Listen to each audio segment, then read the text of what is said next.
Bonjour, bonsoir, ça dépend de l'ère à laquelle vous nous recevez en ce moment sur KN Vision Télévision, votre chaîne d'échange des idées et de responsables. Un cas merci Nabandeko Bazo Landebiso partout dans le monde entier. Un cas merci Nabandeko Oyo Bazali pour participer à Katia magazine Nabino Toyabiso tout sous le Labandeko na Katia KN Vision Télévision. Tout possible merci. S'il vous plaît, Bandeko KN Vision Télévision, pour vous santé, qu'on s'abonner dans la chaîne Oyo. Seul moyen il y a que soutenir KN Vision Télévision et Zali Kaka to sengi na bino bo s'abonner. 90% il y a batu balandara biso bazali ba non abonné. Et le koni ni Oyo bino bozo kolinga to sala ou toujours au salate.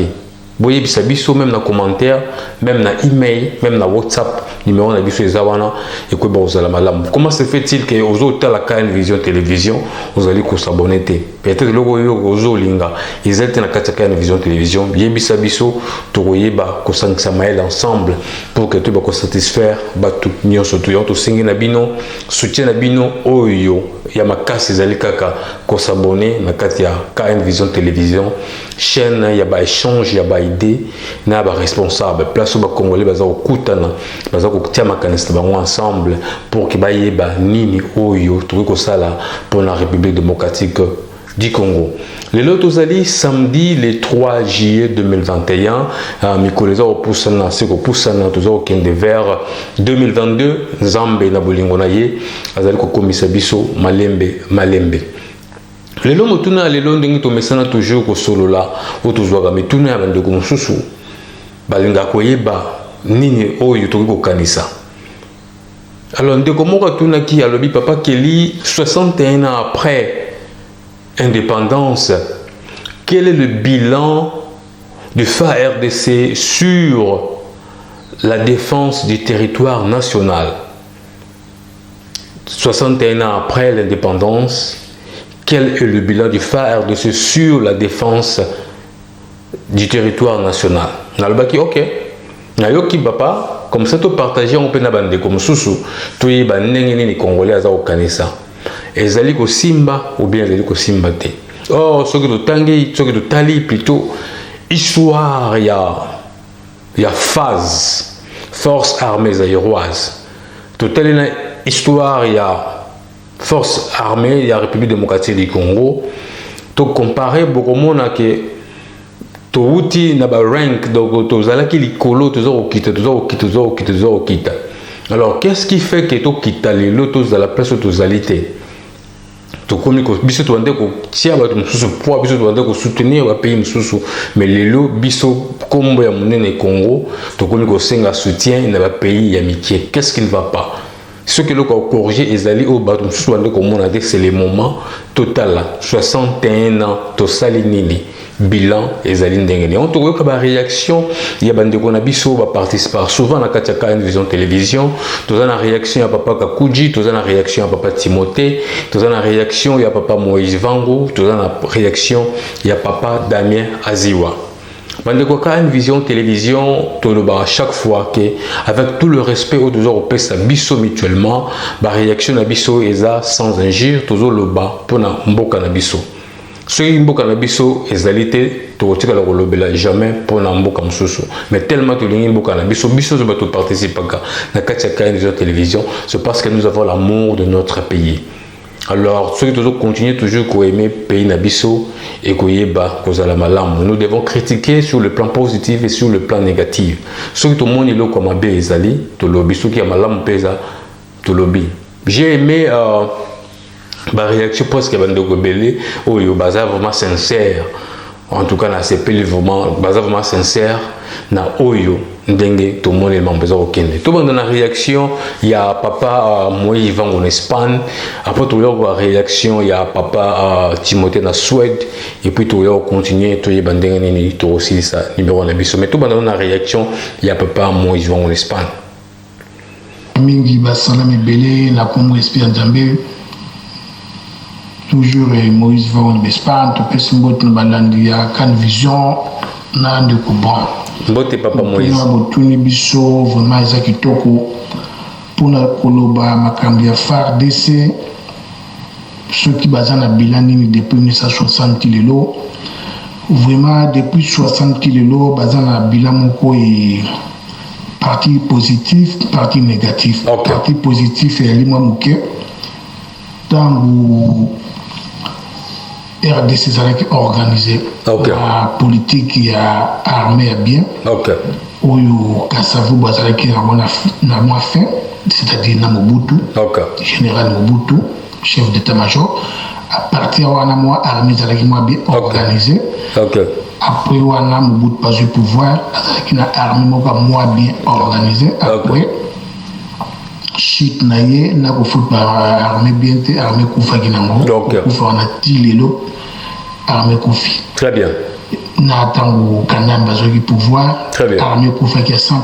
Tout le monde peut y surtout na la solité. Bon, pour na ko lobela FARDC c'est toujours un kesima. Au moni Belgique tout le bakeza moké colonisa Congo. Belgique a salaka système où betanga comprendre Congo za monene pour na ko dominer Congo. Yeah. Il faut avoir militaire. Okay. Agent militaire par la force, bah jeune. Okay. Comme bah militaire a formé bango comme potence. Okay. RDC ils ont une potence monene na mukili. Okay. Afrique. Bogozua makama RDC muke exemple na avril 1916 qui na juin 1916. Okay. En pleine guerre mondiale, la première guerre mondiale. Yeah. RDC ikinaki kokanga Rwanda na Burundi pona nini pona Rwanda Burundi ezalaki ba allemand. D'avril 1916 au juin 1916 ba congolais bakenaki kuna bakangaki des pays wana guerre de mois ba commando congolais FARDC yangwana. Okay. FARDC on appelle susu ezwaki basengaki yango appui ekene kobundisa ba allemand bazalaki na Rhodésie bakendaki na novembre 1916 bakangaka tous les bato kuna. Et même FARDC babengisaka bango na octobre 1914. Okay. Na Cameroun bazalaki na ville ya Njimu, Mulundu na Lomé. Voilà.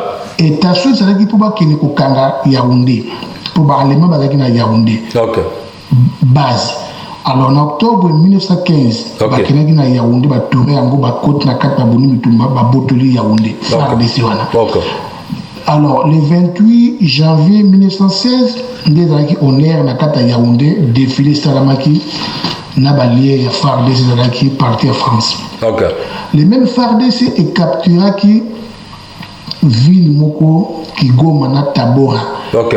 Le 28 juillet 1916. Très bien. Stratégie ezalaki pour contrôler lac Tanganyika pour Kigoma ezalaka capitale orientale. Voilà. L'Allemand. Baboka l'Allemand no so wana babotule quand ba pesa on ba fumba banglais. Okay. Mission ko utiliser Tanganyika ya ba kanaki Kigoma na Tabora. Okay. Stratégie ya mwana militaire. Ba ina deux brigades. Brigade monsieur qui vers Tabora et Utaka Mwanza. Yeah. Pour la capitale, voilà. Okay. Le même FARDC, le 9 octobre 1917, yeah. Et Kenagiti Kokanga, Mayenge, Unana Katia, Mboko Tobengi, Éthiopie. Ok. Et Kanga Mayenge, et Kanga Pena Sayo. Ok. Alors, Babilo Konaka, Babilo Mikembi, à comprendre valeur à FARDC.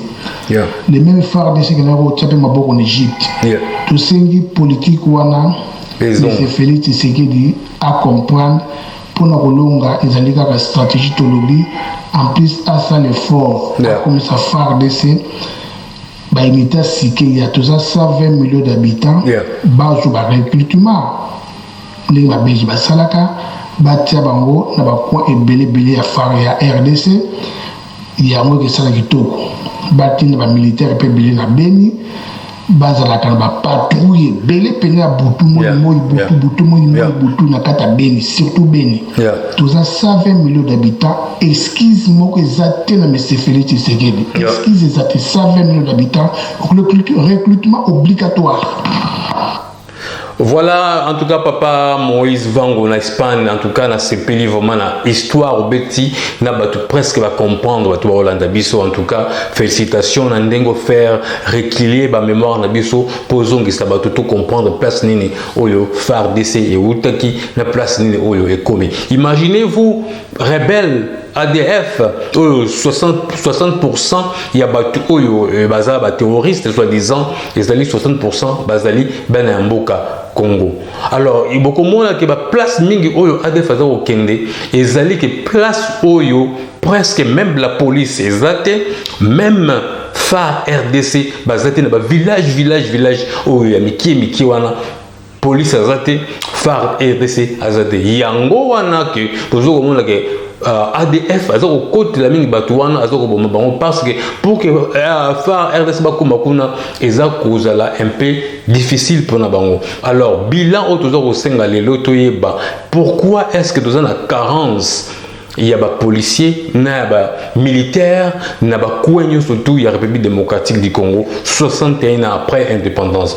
Donc, en réaction, il y a papa Damien Aziwa, ce qui il y a le béni, il y a papa Damien Aziwa, dans le qui papa Timothée. Tout en réaction, il y a papa Damien Aziwa, ce qui a le béni, 61 ans après l'indépendance, bilan, il y a phare de ce sur la défense du territoire national. Bonjour bandeko ya Kal Télévision, motuna oyo naina répondre na motema moko merci nalobi boye bilan à sécurité à RDC par rapport à la frontière la biche est très simple, bilan moko très catastrophique parce que disons que nakati ya ba héritage quand même oyo ezali positif ya mobutu pe mobutisme ezali intégrité territoriale papa bon moko mama bon moko donc territoire RDC mobima qui vraiment uni pas un seul centimètre etikaki kobima ou bien compromis salamaki au niveau wana mais tango Kabila Laurent Désiré, Ayena Rwanda, etc. A fongoli porte. Na Munguna, na étranger Baya, bim ça va vérité, mon sous il y a annexé une partie il y a RDC au Rwanda ou etc. Convoitise, il y a mine, etc. Richesse supposée, il y a RDC, n'a pas beaucoup d'abord, autrement dit, groupes armés ne se côté et malheureusement, sécurité, il y a Congo et Komaki vraiment compromise qui les lots Kabila père, Kabila fils, etc. à permettre entrer wana AFDL, etc. Kokina Banguna, avec étranger, Rwandais, Burundais, Ougandais, etc. Ce qui fait que les lots malheureusement toujours pour récupérer intégrité territoriale Nabiso Tétilelo au moment où nous parlons. Donc, c'est une catastrophe et ça est vraiment très compliqué. C'est pour ça que tout ça quand même dans mon espoir mouquet par rapport à mon Mboka, Félix Tshisekedi, oh Yazali Wana, oh je sens quand même que ça me mon espoir, etc. Parce que il est en train d'essayer, disons, de nettoyer une partie faux congolais, soi-disant, Rwandais, Kotaki, le roi espion la carte l'armée congolaise, combattre Rwandais wana, colonel, généraux wana d'origine rwandaise, plutôt suppo, mais ça suppo il y a Satan qui est Kagame, etc. On va Kotaki Pona, maintenir hégémonie wana et Bamboka Nabango sur le territoire congolais. Donc c'est une catastrophe. Pour l'instant, nous en sommes là, donc bilan négatif. Merci. Bilan négatif, selon Dengue Papa Nabiso Damien Aziwa Aouti Koloba, à lobby qui est aux ans moins espoir, et pas y a moins d'amboka, président Félix Antoine Tshisekedi Tshilombo. En plus, ce que vous avez dit, réaction, il y a Papa Moïse Van en Espagne, à lobby Félix Antoine Tshisekedi Tshilombo, notre président, Azana exquise te Yakosa la pona armée Nabiso parce que 120 millions d'habitants au Touzan ont pour recruter Batou et ça ne coûte rien pour la République démocratique du Congo. Donc, pas d'esquisse selon Papa Moïse en Espagne. Moi, je pense que comme on a un niveau où Papa Moïse a lobby que tout soit battu. Tout recruter, abandonner chaque fois, chaque fois, recrutement, et c'est très important parce que ce qui est sécurité, il y a beaucoup de comme passoire. Comme passoire. Bazaka koyiba bambongo bazaka koyiba bambongo wana bazaka koyiba soki balobi ba organiser yango armée na biso to koyeba kozala mboka moko makasi. C'est ça. Nous avons besoin. Alors, pour continuer avec la réaction, il y a 61 ans après l'indépendance de la République démocratique du Congo. Quel est le bilan du FARDC sur la défense du territoire national? Partout au Kenya, la police a zaté. Imaginez-vous que car la capitale il y a Kinshasa, capitale démocratique du Congo, Kinshasa, au monde a sous-commissariat et ça et bandako ya batol. Donc dès que ba case moko boy comme ça sous-commissariat, na kata sous-commissariat oyo et ça batonga on a mabaya. Mabaya bango moko ba police ba belti avec 3 minutes qui m'ont na katiba ça coûte na temps il y a même pas il y a ça la patrouille parce que aucun débrouillé au moins na tika poste ça pour tous en moquer ba muta kufi place mo ba so beta muto mo police non moi na tika poste ça pour tous garder on a besoin de lobby donc ba sous commissariat na biso comment on kaka pour na muto mo ayibi na wenze ayeko funda muto mo ba bundi ba ayeko funda donc musala vraiment au sous commissariat ko sala pour la population et ça la maraté. Il y a un besoin que côté parce que tous en manque, tous en carence, il y a des policiers, tous en carence, il y a des militaires, mais notre pays, mbongo ezala karaté, mbongo ezala karaté, mais ceux qui baïbi, mbongo et yoko yokanake, mbongo ezala ki. Voilà un peu de quoi une vision télévision, toujours continuer la république nabiso ya koyoka, ba réaction ya batu, tout que les États-Unis na New York, tout ka réaction ya papa nabiso Kakuji. Tout capé n'engi à lobby comme ça pour comparer sous n'engi papa Damien Aziwa lobby n'engi papa Moïse Zonga lobaki tout ya oyo kasiko oyo ya papa Nabiso Kakuji na New York. Bonjour Kelly, bonjour Camp Vision Télévision et bonjour à tous. Bonjour papa. Kelly, quand il y a un vide politique dans un pays, rien ne peut marcher. Ok. Cette question est une question très très complexe. Ok. Mais la solution est simple. Très simple. C'est l'opiniâtreté. L'opiniâtreté dans les décisions. Savoir le mal. Vous ne pouvez pas soigner une maladie quand vous ne connaissez pas la cause. Ok. Mais quelle est la cause de tous les problèmes que nous avons connus pendant tous ces temps? Qui est derrière tous nos problèmes? Qui est derrière tous nos problèmes? C'est ça la raison.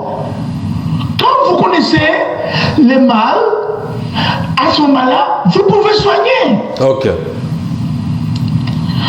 Moi, je ne veux pas dire que nos soldats sont de mauvais soldats.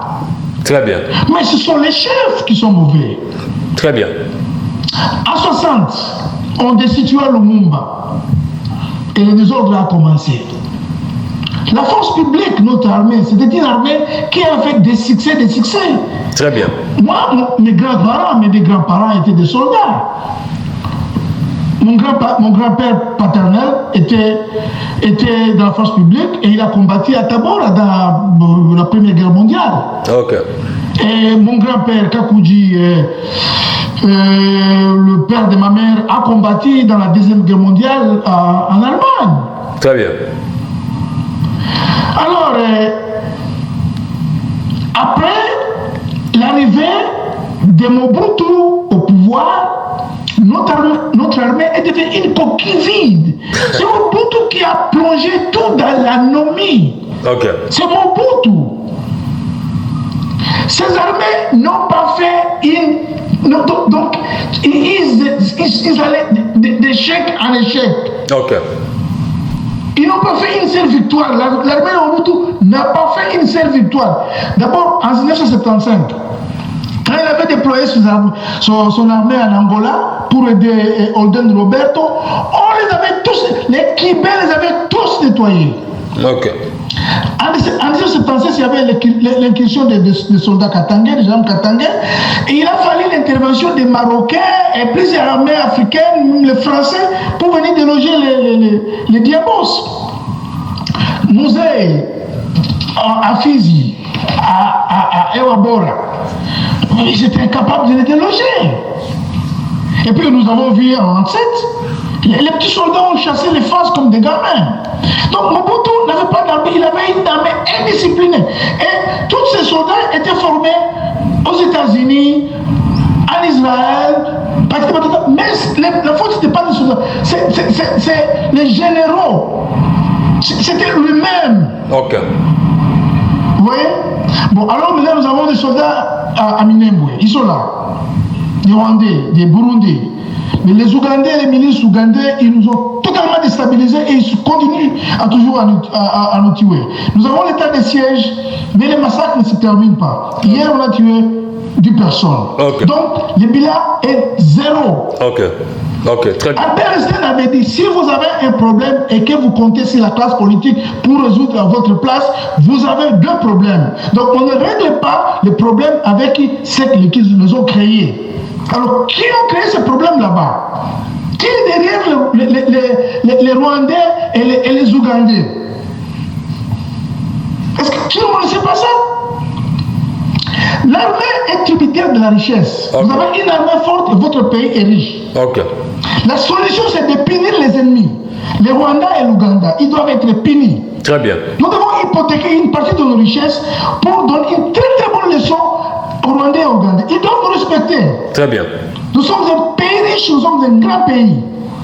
Et le monde est devenu multipolaire. Il y a trop de puissance. Il y a trop de puissance au monde maintenant. Il y a la Chine, les États-Unis et la Russie. Mais qui est derrière les Rwandais et les Ougandais? Les mêmes qui sont derrière les Rwandais et les Ougandais, maintenant ils se disent qu'ils sont nos amis, coopération militaire, parti par là. Alors ça ne marchera pas parce qu'ils ont un but. Leur but, c'est d'occuper le pays. Leur but, c'est de piller notre pays. Leur but, c'est de nous faire souffrir. Le seul pays au monde qui aime ses bourreaux, c'est le Congo. Le seul pays au monde qui aime les assassins qui tuent son peuple et toute sa population, c'est le Congo. Chilombo nous a rendu ridicule. Nous sommes presque dans la région de la planète. Nous avons un président qui a peur de mourir. Mais quand il s'agit de tirer à bout portant sur les manifestants katangais, oh là c'est Manitou. C'est un président fort. C'est ça le problème. Bon, ok, Kelly, j'ai maintenant 5 minutes. Merci, bye bye. Un grand merci, Papa Kakuji, na participation na on a numéro na biso alelo. Un grand merci na Papa Damien Ziwa. Un grand merci na Papa Moïse Vango. Boyoki réaction, il y a Papa Kakuji. À lobby, ba soldat na biso ba na problème té. Et ce problème, il y a bateau et bateau encadré bango.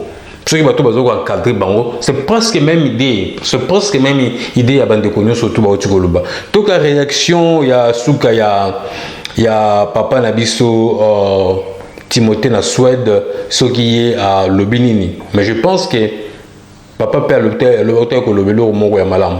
Tout l'andénant. Bonsoir, bonjour, frère Kelly, peu balandignon sur KN Vision Télévision, bonjour. Frère Kelly, au moins, je participer dans la mituna boye. Ok. Mais ceux qui ont droit de réponse, en tout cas, nous avons droit de réponse. Merci. Parce que tout le monde a une compréhension. Très bien. Nous ne sommes pas de la même lignée. Très bien. Nous avons une idée, nous avons un propos. Très bien. Pour nous, la confessera toujours positif pour nous, quel que soit un malheur, quel que soit même Bible le bango. le malheur atteint toujours le juste. Très bien. Mais l'Éternel Dieu a opambola bangoaka. Très bien. Ce n'est pas pour le français, tout ni tout quelle langue. Ou bien un étranger a rebongisa mboka wana te. Très bien. Armée na l'ère Mobutu. Armée ezalaki très fort. Ezalaki okende kutu kobunda bitumba na pays mosusu. Très bien. Très bien. Ntango Mobutu akei barwandais baye kofaiblir armée. Très bien. Na baoyo bayaki koya baye kofaiblir armée. Bamilitaire bazosoigne bango lisusu malamu te. Bamilitaire bakaserne ezalaka lisusu te. Très bien. Bamilitaire bakomele ça.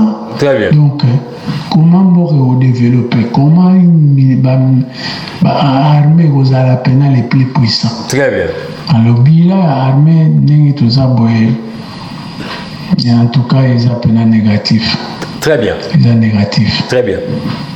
61 ans Congo ezozindaka kozinda. Très bien. Mpona nini? Mpona baethnie oyo moto ayibi kuna nous les sortissants de Kingandi, nous voulons la libération immédiate. Donc kuna nous les sortissants de Kingandi lokola batie ministre te babandi ko réclamer non wana yango ebomi mboka. Très bien. Yango ebomi mboka parce que tout a divisé. Alors comment l'armée vous a la force? Armée comment politiser? Armée comment politiser? Comment armée vous a la puissance? Bango mo ba généraux, bakoma ko komelesa, bango mo ba généraux, bakoma ko teka minduki, bakoma ko détourner ba mbongo ba militaire, oyo baza sima na bango. Comment un militaire a kozala secondaire? En tout cas pour ngai tout ça pena négatif. Merci. Un grand merci, Papa Nabiso, Timothée, na souhait de participation à yon numéro à l'élo. Boyo qui va intervenir à l'élo, bango presque tout, bango news balobi ke bilan est négatif. Alors, qu'est-ce que nous devons faire après 31 ans pour que tous zonga, même biso, to vivre dengue mboka na biso ko matate na armée, mais quand même, to pesa quand même makanisi ya malamu, qu'est-ce que nous devons faire pour na mboka na biso ezongela niveau nango ezalelaki toyoki bato so babeza négatif balobi ke bato oyo baza likolo bakambi nde baza kosala ke armée ezala malamu te. Voilà un peu bandeko ya KN Vision Télévision toyoki ba réflexion ya bato toyoki ba réaction ya bato to soki awa pona lelo bandeko KN Vision, s'il vous plaît boyeba ko s'abonner petit ka malamu to kutana prochainement na numéro mosusu. Bye bye.